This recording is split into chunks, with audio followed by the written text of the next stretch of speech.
The hum of conversation filled the small diner, but beneath its usual rhythm of orders and clinking glasses, tension brewed like a storm. Annie, the lone waitress on shift, stood frozen near the counter, her knuckles white as they gripped her notepad. The soft chime of the bell above the door had heralded an unusual guest, and now every eye in the room was trained on her, waiting to see what she'd do. Annie worked the morning shift at Rosie's Diner, a small, unassuming eatery tucked into a quiet corner of her hometown. It wasn't glamorous, but it was steady work, a place where she knew the faces and stories of most who passed through. Her days were spent weaving between booths and balancing plates, her easy smile masking the weariness that came from years of barely scraping by. The diner was a place of comfort for the regulars, with its cracked vinyl seats and checkered floors that had seen better days. The air was thick with the smell of frying bacon and brewing coffee, the kind of scent that clung to clothes long after the shift was over. Behind the counter, a jukebox, half functional and decades out of style, occasionally stuttered through classic hits. For Annie, the diner was a microcosm of her life. Functional, worn, but familiar, a fragile balance she clung to. Her life hadn't been easy. A high school graduate who never had the chance for college, she'd taken on the role of breadwinner after her father passed away. Her mother's health declined soon after, leaving Annie juggling medical bills, her mother's care, and her job at the diner. Each paycheck barely kept the lights on, but she took pride in her resilience. She was a fighter, even if her battles were invisible to most. That morning had begun like any other. Regulars filed in, greeted by Annie's practiced cheerfulness.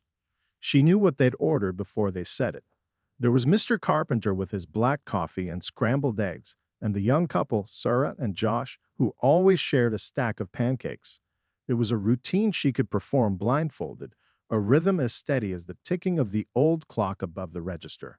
But all of that shattered when the door opened, and in stepped Melania Trump. The former First Lady's presence transformed the atmosphere in an instant. Conversations faltered, forks hovered midair, and the room collectively held its breath.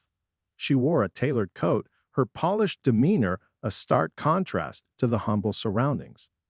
Annie felt a wave of discomfort surge through her. This was no ordinary customer, and Annie knew she was about to be tested in ways she never anticipated. The room was silent, save for the low hum of the fluorescent lights overhead. Melania Trump stood by the door, surveying the space with an expression that betrayed little of what she might be thinking. Annie could feel the weight of the moment pressing down on her shoulders, the eyes of the diners flickering between her and the unexpected visitor. Her heart thudded painfully in her chest, and the notepad in her hand suddenly felt heavier than it ever had before. Melania stepped forward, her heels clicking softly against the tiled floor, and made her way to a booth near the window. Annie's feet felt rooted to the spot. The gravity of who Melania was, the controversies, the privilege, the politics, clashed violently with everything this diner represented to Annie. She didn't want to serve her. She didn't want to pretend this was just another customer. But she was a waitress, and her job didn't come with the luxury of picking and choosing. Slowly, she approached the booth, her steps hesitant. She couldn't bring herself to meet Melania's eyes as she pulled out her pen and notepad.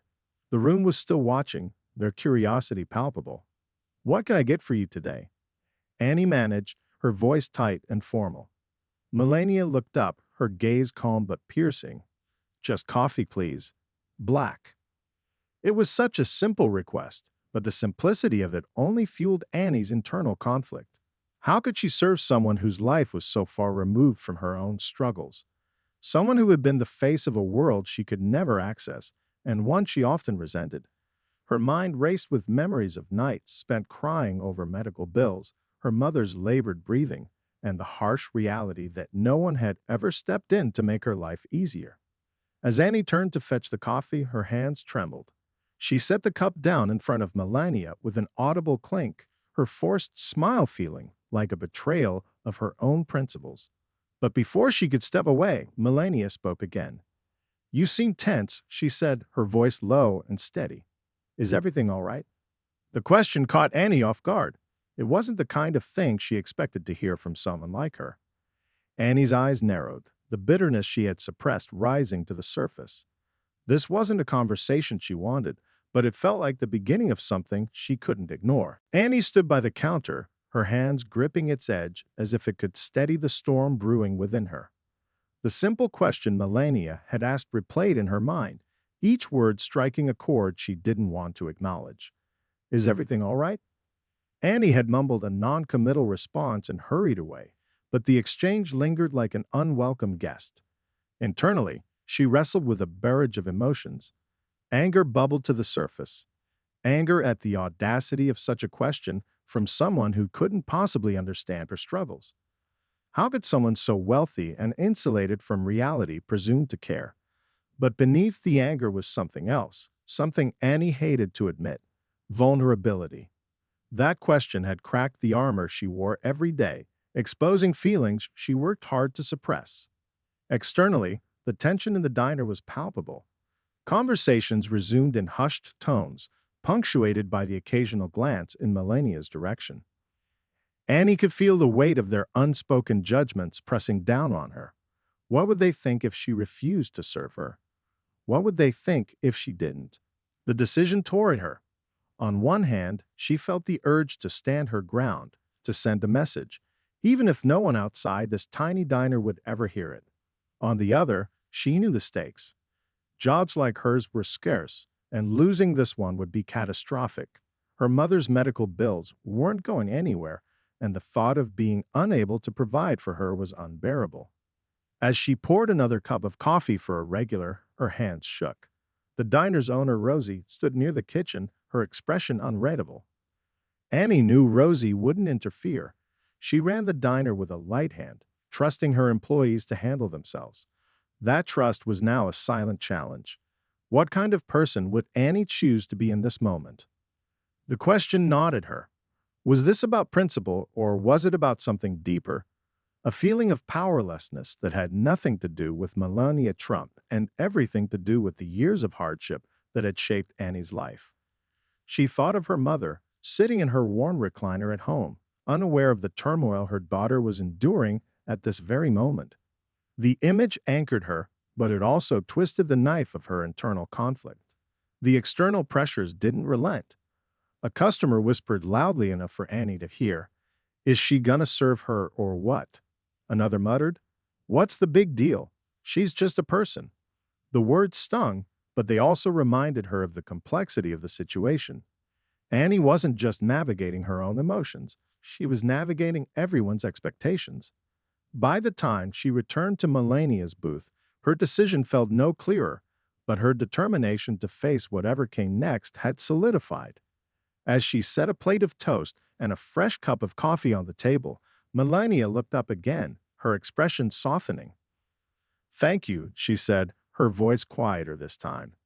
Annie paused, the tension in her chest easing just enough for her to nod. For now, the act of service was not a surrender, it was a choice. But the weight of the unspoken conversation hung between them, waiting for Annie to decide if she would let it unfold further. The rest of the morning dragged on, each moment tinged with an undercurrent of unease. Annie moved through her routine mechanically, pouring coffee, delivering orders, and cleaning up after the breakfast rush. But her mind remained tethered to the booth by the window. Melania Trump's presence, understated yet undeniable, had become a lightning rod for everything Annie had been suppressing: her resentment, her exhaustion, and the faint flicker of something she couldn't name. As the hours passed, the diners began to thin out, leaving the room quieter and more intimate. Melania lingered, sipping her coffee and occasionally glancing out the window. Annie caught herself stealing glances, trying to decipher the thoughts behind the former First Lady's composed exterior. Did she notice the peeling paint on the walls or the uneven floorboards? Did she see how tired Annie was or how hard she worked to hide it? Annie's internal battle raged on. Part of her wanted to ignore Melania entirely, to focus on her other customers and let the moment pass. But another part, the part that refused to back down from a challenge, couldn't let it go. This wasn't just about Melania Trump. It was about Annie herself. What did she stand for? What did she want to prove, and to whom? Eventually, Annie found herself standing at the edge of the booth, her notepad clutched tightly in her hand. Melania looked up, her expression unreadable but not unkind. Annie cleared her throat, her voice steady but her heart racing. Do you need anything else? Melania studied her for a moment before setting her cup down. No, thank you, she said. Then, after a pause, she added, but I'd like to ask you something. Annie braced herself, her walls going up instinctively. What is it? Melania leaned forward slightly, her tone soft but direct. You seem troubled, like you're carrying a weight that doesn't belong to you. Is there something I can do to help? The question struck Annie like a thunderclap. She wanted to laugh, to scoff, to tell Melania exactly what she thought of her privilege and her detached offer of help. But she didn't. Instead, she stood there, the words caught in her throat, because for the first time, she saw something genuine in Melania's eyes. It wasn't pity or condescension. It was curiosity, perhaps even compassion. Annie didn't answer right away. Instead, she sat down across from Melania, surprising even herself. The booth was narrow, the table sticky with syrup residue. But for a moment, it felt like the most important place in the world. You really think you can help? Annie asked, her voice tinged with defiance and vulnerability. I don't know, Melania admitted, but I can try, if you let me. Their conversation unfolded slowly, each word peeling back layers of skepticism and guardedness. Annie found herself sharing fragments of her life, her mother's illness, the endless bills, the exhaustion that came from working so hard and feeling so unseen. Melania listened without interrupting, her face a mask of quiet attentiveness. By the time their plates were cleared and the coffee cups emptied, something had shifted. Annie didn't feel resolved, but she felt lighter, as if speaking her truth had loosened the knots inside her. Melania reached into her purse and pulled out a card. If you ever need anything, she said, call me, even if it's just to talk. Annie hesitated before taking it, the weight of the gesture settling over her. It wasn't a solution, but it was an olive branch, an acknowledgement that their lives, though worlds apart, could intersect in ways neither of them expected. Days passed, and Annie carried on with her life as if nothing had changed. The card Melania had given her sat untouched on the small table in her cramped living room, a silent reminder of their conversation. She couldn't bring herself to throw it away, but she also couldn't bring herself to use it. The idea of reaching out felt both absurd and terrifying. What could she possibly gain from calling someone like Melania Trump? And yet the thought lingered. One evening, after another grueling double shift, Annie returned home to find her mother's condition had worsened. Her breathing was shallow, her movements sluggish. Panic gripped Annie as she realized she couldn't afford another visit to the doctor, let alone the medication her mother so desperately needed. The weight of it all came crashing down: her job, her mother's health, the mounting bills. She sat at the kitchen table, head in her hands, the world closing in around her. Her gaze drifted to the card. It felt like a lifeline, even if she didn't trust it. With shaking hands, she picked it up and dialed the number. Each ring on the other end felt like an eternity, and just as she was about to hang up, the voice answered. Hello, this is Melania. Annie's throat tightened, her courage faltering. But then she thought of her mother in the next room, of all the nights she'd spent feeling powerless. It's Annie, she said, her voice barely above a whisper. From the diner. There was a pause, then a warm reply. Annie, I'm glad you called. What can I do for you? The words tumbled out before Annie could stop them, a torrent of desperation and fear.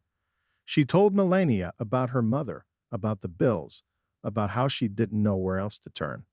She half expected Melania to brush her off, to politely excuse herself, but instead she listened.